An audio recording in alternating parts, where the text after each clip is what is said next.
Aries and Taurus sexual and intimacy compatibility. The fact that Aries is ruled by Mars and Taurus by Venus immediately shows us how sexual these signs are. Both planets are in connection with physical relations, but their biggest difference is in their final goal when it comes to sex. Aries in its rough form is guided by a simple instinct, the need for continuation of the species and the transfer of genetic material to the next generation.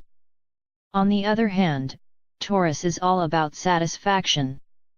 They don't even consider orgasm that big of a deal if they are enjoying themselves through the entire sexual experience. To satisfy Taurus, you need to be emotionally involved, gentle and passionate at the same time, and willing to put some time and effort into the art of sex. Aries representatives usually get satisfied with having sexual relations at all. This goes for both male and female representatives of the sign. For their mutual satisfaction, it is imperative for Aries to develop an atypical sense of touch and work on their sensuality in order to keep their Taurus happy. Let us also remember that Taurus is a fixed sign, pretty much set in their ways, and when it comes to sexual satisfaction they will rarely compromise and settle for less than perfect. Aries and Taurus trust. Both of these signs have the ability to form a stable relationship filled with honesty. Neither of them is flaky or runs away from a good challenge. This can contribute to a positive attitude and open agreements on honesty when they are together.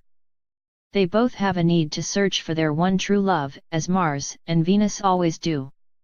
This can lead to infidelity and typical love triangle issues, due to lack of emotion from Aries or a lack of self-worth by Taurus partner. Still, if they communicate well from the beginning, they will usually find how important mutual trust is to both of them and try hard not to jeopardize it. Aries and Taurus communication and intellect. It is quite obvious that Aries and Taurus both have horns. This is an image you should definitely keep in mind while analyzing their communication skills. Not only are they both stubborn, but they are not even stubborn in a similar way to share some understanding. Aries grabs their convictions and simply doesn't let go. They will kick and scream, literally, until they convince Taurus that they are right about something, consider it the smallest thing in the entire universe. When Taurus notices this Aries behavior, they dig in. They don't move. Ever. They don't even possess the sense of sound. You can almost expect a deep-voiced moo as they get more and more irritated. Their shoulders go up, their eyebrows make an M and they simply stand there, annoying their Aries partner even more. Who could be this inhuman to just stand there and not listen to a word their loved one says in that high-pitched tone? Taurus can. Not because of the anger, but because they are in fact too sensitive to deal with this kind of behavior. Taurus never looks too sensitive. Their Venus role is grounded and strong, but this is a sign in which the Moon is exalted, Uranus falls, and Mars is in detriment. You can imagine how this person can react to shouting and aggression of any kind. Their intellect is not an issue at all. If they can find their way through those hard-headed conflicts, it is all the same if they were intelligent or stupid because they must love each other very much. The cure for this condition is in the middle, of course. Taurus needs to set strong boundaries and act securely from the safe zone they've created, and Aries needs to take a step back and lower their voice, just a little bit. This would be a good place to start. Aries and Taurus emotions. These are both highly emotional signs, but they don't show it in the same way. It is safe to assume that as much as they may love each other, it will be difficult for both of them to know they are loved. Although some of the rituals can be taught in time, this is not a solution if they don't feel enough closeness. Aries shows their emotions loudly and openly, in a way that is sort of rough and impatient. They don't give much time for the other person to give an emotion back, and act as fire, their element, without much sense for anyone. Taurus may find this superficial, too intense, or even phony, as they don't recognize this type of behavior as love.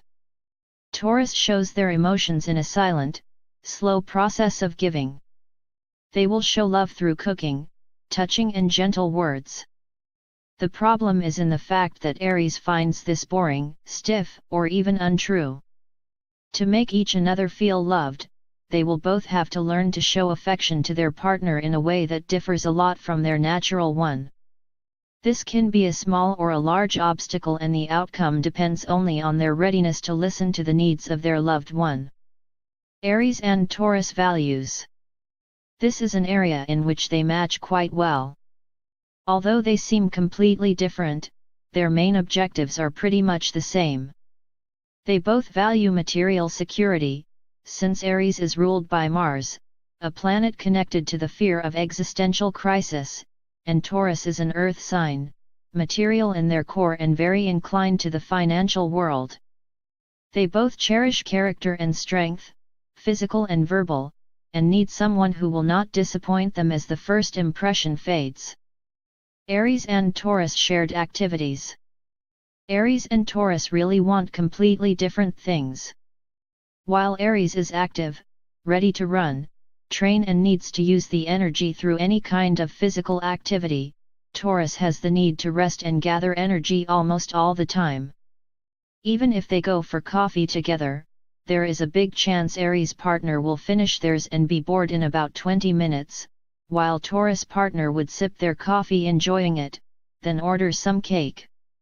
The only activity they would both truly enjoy is a walk through the park and any slow outdoor activity to restore contact with nature. Summary. This is a relationship full of personal challenges and individual depth. If they want to succeed as a couple, many internal issues in both must be solved.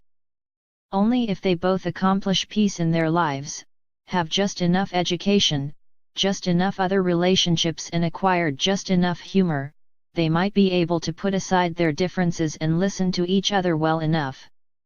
It is not that hard, except when you are used to using your horns.